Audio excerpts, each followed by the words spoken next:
Hello everyone, स्वागत है आप सभी लोगों का शिक्षा फॉर नौकरी में। इस वीडियो लेक्चर में हम लोग देखने वाले हैं यू टेट उत्तराखंड 2022 के लिए इंपॉर्टेंट एमसीक्यूज क्वेश्चन को देखने वाले हैं। आज हम लोग इस वीडियो लेक्चर में सेट नंबर 5 को देखेंगे, जिसमें हम लोग बाल विकास एवं शिक्षण शास्त्र सीडीपी के लिए डिस्कशन रहेगा। पेपर 1 और पेपर 2 दोनों के लिए वीडियो रहेगी। सेट नंबर 5 है। प्रीवियस अगर आपने सेट नहीं देखे ज़रूर जाकर देख लेना, काफ़ी इंपॉर्टेंट सेट है। जो आज का हमारा टॉपिक रहेगा वो रहेगा समावेशी शिक्षा। पहले भी मैं समावेशी शिक्षा पर बेस्ड क्वेश्चन करा चुका हूं सेट नंबर 1 में, तो आप वो भी देख सकते हो। मैंने दोबारा से इसलिए इंक्लूड किया है क्योंकि ये टॉपिक बड़ा इंपॉर्टेंट है यूटेट उत्तराखंड के लिए, क्योंकि प्रीवियस ईयर की जो वीडियो सीरीज चल रही है उसमें मैंने जब क्वेश्चन कराए तो 4 से 5 क्वेश्चन जरूर देखे जा रहे हैं समावेशी शिक्षा से, तो इसलिए इसको स्ट्रॉन्ग करना ज़रूरी है। टेलीग्राम पर नहीं कनेक्ट किया तो शिक्षा फॉर नौकरी को टेलीग्राम पर कनेक्ट कर सकते हैं आप। स्टार्ट करते हैं फिर आज के वीडियो लेक्चर को क्वेश्चन नंबर 1 के साथ में। अब देखिए क्वेश्चन नंबर 1 बोलता है इंक्लूसिव एजुकेशन रिक्वायर्स। इंक्लूसिव समावेशी शिक्षा के लिए क्या चीज़ आवश्यक है? हिंदी इंग्लिश दोनों में, अभी हिंदी में भी दिखाऊंगा क्वेश्चन।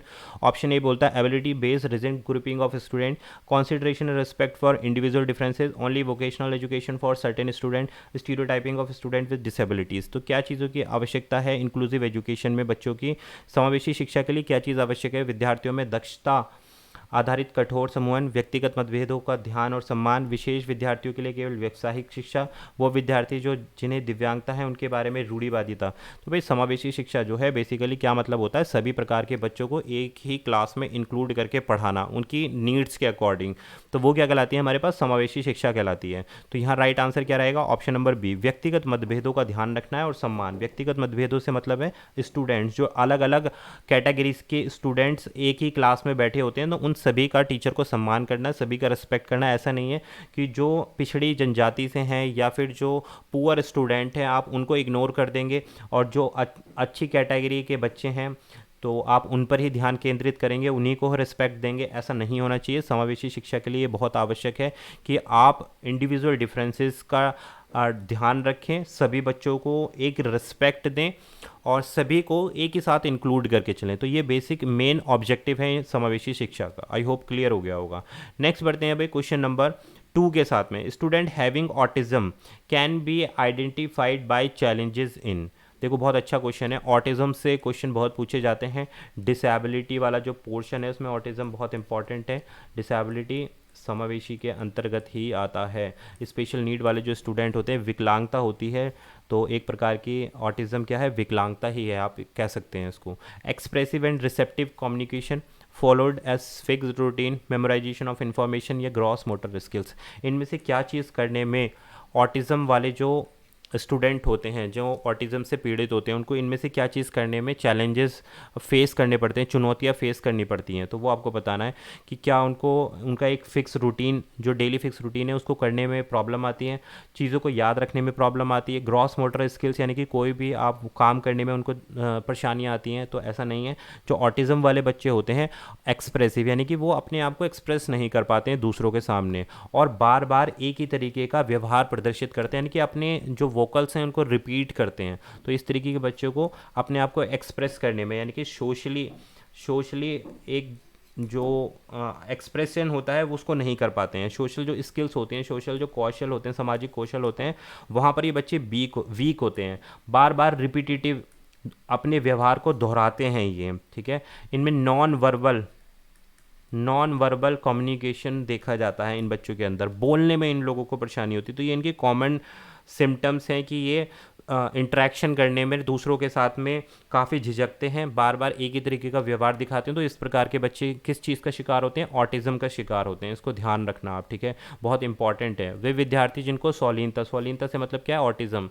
उनकी पहचान उनके किस क्षेत्र की चुनौती से की जा सकती है? अभिव्यंजक और ग्रहणशील संचार में चुनौती, निश्चित दिनचर्या का पालन करने में चुनौती, सूचना को याद करने में, या फिर गत्यात्मक कौशल में चुनौती। तो राइट आंसर है हमारे पास ऑप्शन नंबर ए, अभिव्यंजक और ग्रहणशीलता संचार में चुनौती जो होती है वो ऑटिज्म बच्चे होते हैं।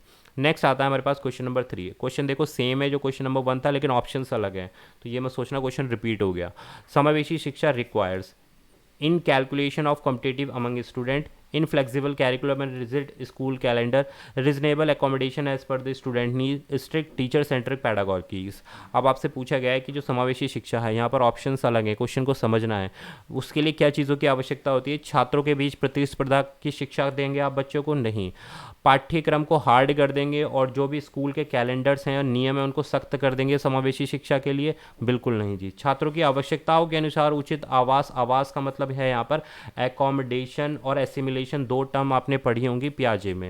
एकोमोडेशन का मतलब क्या होता है कि आप जो भी नॉलेज है उस नॉलेज को इंक्रीज करने के लिए बच्चे के लिए क्या चीज़ कर सकते हैं। तो छात्रों की आवश्यकता अनुसार उन्हें टीचिंग देंगे, उन्हें आप लर्निंग प्रोवाइड कराएंगे और यही हमारा उद्देश्य है समावेशी शिक्षा का। शिक्षक केंद्रित शिक्षण, भैया देखो कभी भी टीचर सेंट्रिक टीचिंग को अप्रोच नहीं किया जाता, ऑलवेज जो स्टूडेंट बाल केंद्रित जो शिक्षण होता है उसी पर ध्यान दिया जाता है। तो इसलिए ऑप्शन नंबर डी भी नहीं रहेगा।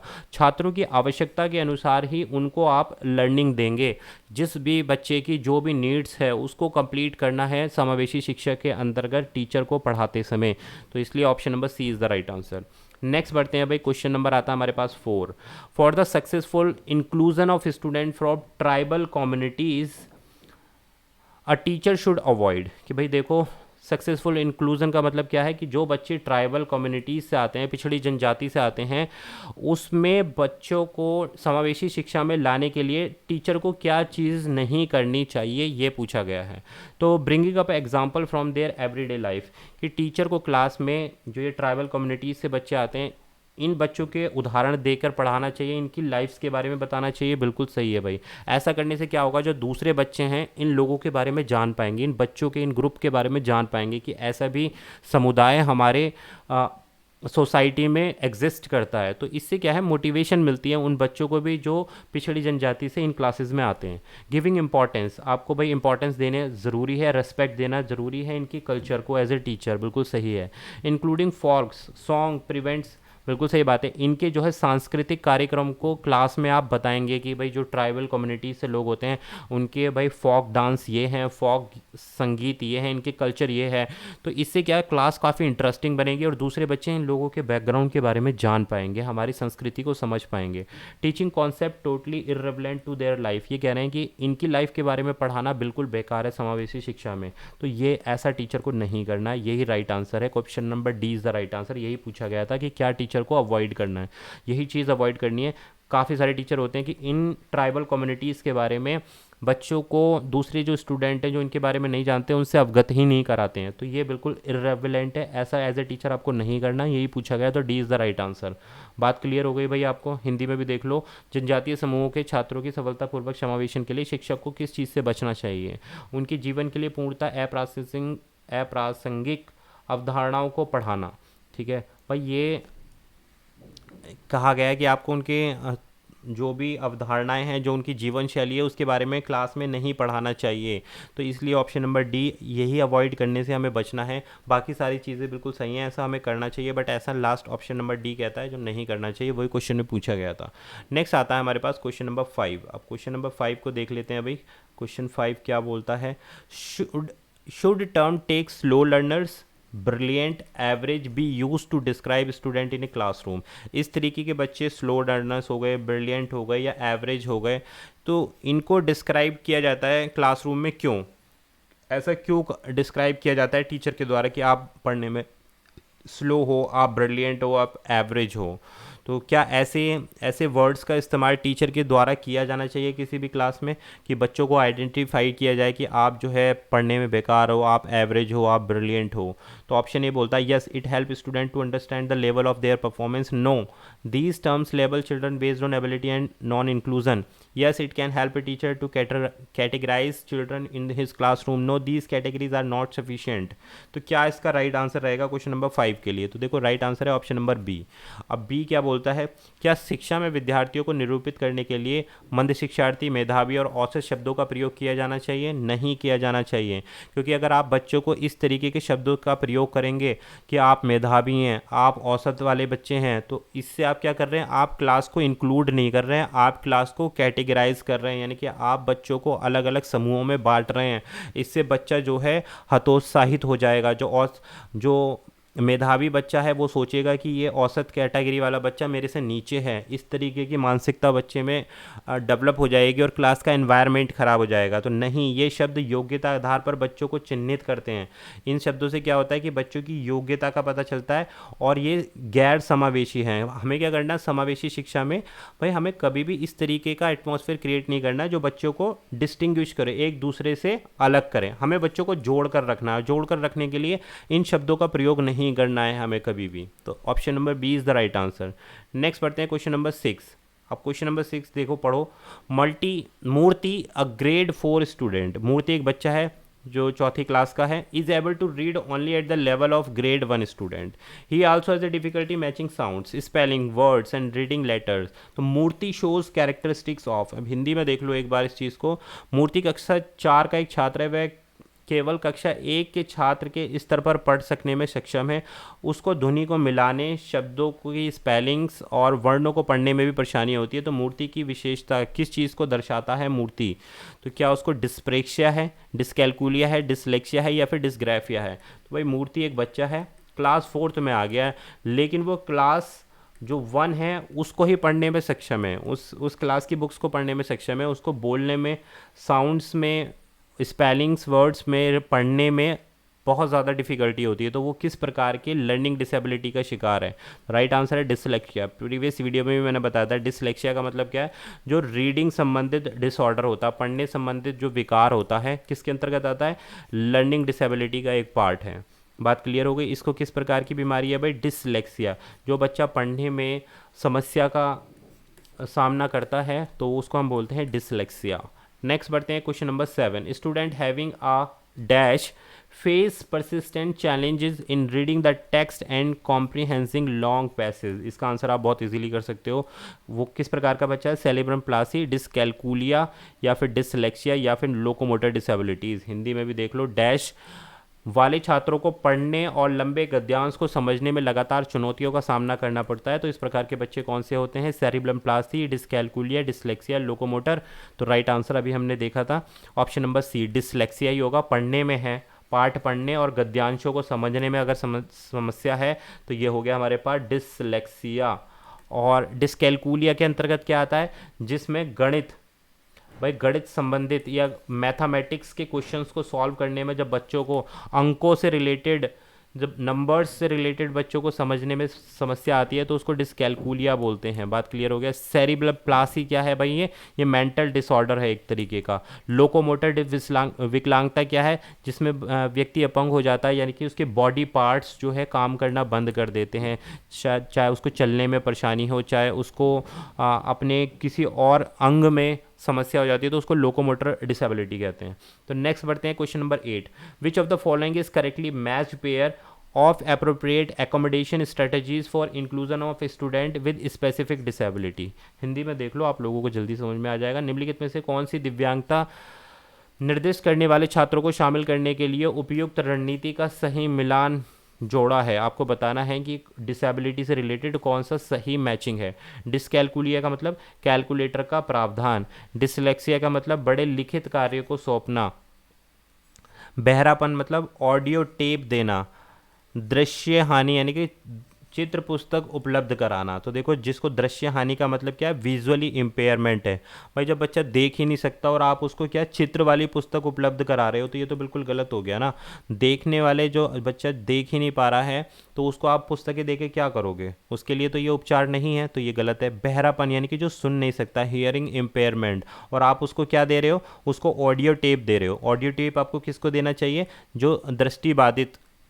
जो दृष्टिबाधित है उसको आपको ऑडियो टेप देना चाहिए, और जो बहरा है यानी कि सुन नहीं सकता उसको आपको चित्र वाली पुस्तक देनी चाहिए। तो इसलिए दोनों ऑप्शन गलत मैच कर रखे हैं। अब देखो डिसलेक्सिया, आप मैंने 2 क्वेश्चन ऊपर करा दिए। डिसलेक्सिया का मतलब क्या होता है? रीडिंग संबंधित, पढ़ने संबंधित जब बच्चे को परेशानी होती है, कह रहे लिखित कार्य को सौंप दो ऐसे बच्चों को, तो ये भी गलत मैच है। डिसकैलकुलिया का मतलब क्या है? मैथमेटिक, अंकों से संबंधित जब बच्चे को समझने, यानी कि कैलकुलेटर को प्रोवाइड कराना, कैलकुलेटर का प्रावधान कराना, तो ये बिल्कुल सही मैच है।